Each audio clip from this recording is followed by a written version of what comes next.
Where were you? Umbria, Umbria. next to Marche. Yeah. Yes.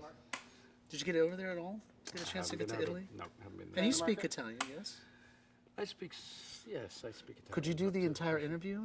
I have done. You have? Yeah, in a form of Italian, but I don't think we should do it. Not to set you up.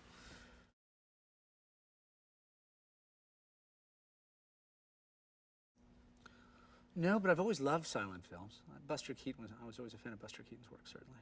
In those old romantic comedies and screwball comedies, we talked a lot about, there's, it would be nice to be able to, they do such a great job back then, and the writing is so strong, and the performances, and the dynamics and what the stories are about. We'd love to see more of those. Like the Thin Man series we talked about. It's like, could we get something like that? Would it translate to today? I don't think it would, but it's like, I like those type of stories, and certainly. And physical comedy. Oh, is I a love real slapstick, art. yeah. It's quite wonderful when it works. Yeah. And I think Buster Keaton is a genius. And also one of the things that's fascinating is the fact that he's deadpan. It's not just the extraordinary physical stunts that he was capable of. The stillness. The stillness and the fact that someone told me he was even physically incapable of smiling. So that the poker face is a huge comic feature. And something that's probably on some level of consciousness have borne in mind. But I think some of my favorite scenes in this film have involved some physical stuff. Yeah, the carrying of Bridget. From the bridge scene on when she's going to the hospital up into delivery, to me, is really, those are the fun scenes I like. Well, That again, was- that's physical comedy too, because we're in an appe, and you can't get two people into that very easily, but there had to be three, one of whom had this big belly. And so in some ways that you don't act comedy when you're in there. It's already, the comedy is The already. situation is in Yeah. the environment. Well, I think he's almost defined by the fact that he is so buttoned up and repressed. I know that that's an English stereotype. I think anyone who spends any time in England will see that not very many English people are like that at all. And yet the stereotype persists, and I've probably been partly responsible for some of it. But I think, like a lot of people who do conform to that archetype, he's actually very, very passionate. I think that repression and all that containment doesn't work unless he's holding in very, very powerfully felt emotions. Emotions for Bridget.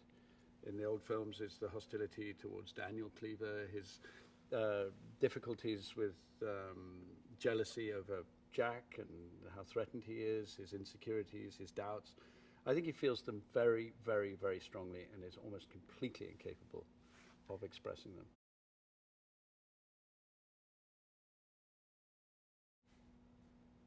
What is a moralistic film? Yeah, I was anyway? trying to figure out, what do you mean Does exactly? he mean a moral film or a moralistic Moralistic. film? So, not to preach too much. Where I'm just not doing enough dramas, maybe. That's what it is I need to do.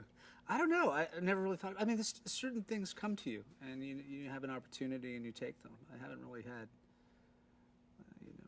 a real strategy with my career. Sort of just kind of comes as it goes, and I go in that direction and try to make the most of it. So I don't know.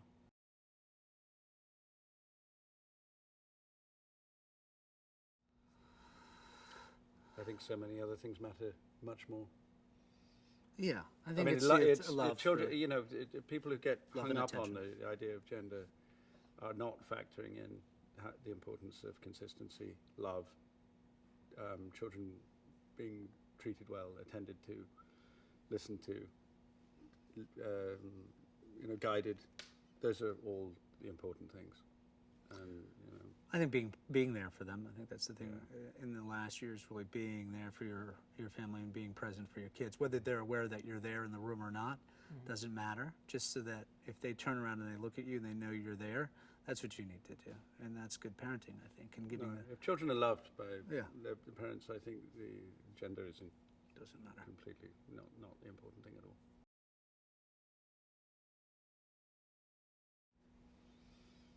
Doesn't represent anything at all to me. I just think it's an entertaining film. It really is not. I'm not being flippant. That's it. I think that anybody who wants to look at something like this as a manual for life is looking in the wrong place. I just think it's, if you feel affection for her, if you laugh or shed a tear, it's done its job. That's really all we're trying to do here.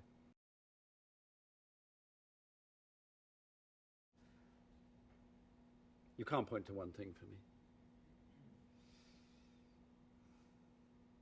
Yeah, I think you can always tell when actors that I'm attracted to is how well they listen to people, and that you can feel that they're listening and you feel them. I love traveling on a plane and not having the sound on, and I find I get more from a movie that way than I do if there's dialogue in any way, because you feel the emotion of the scene.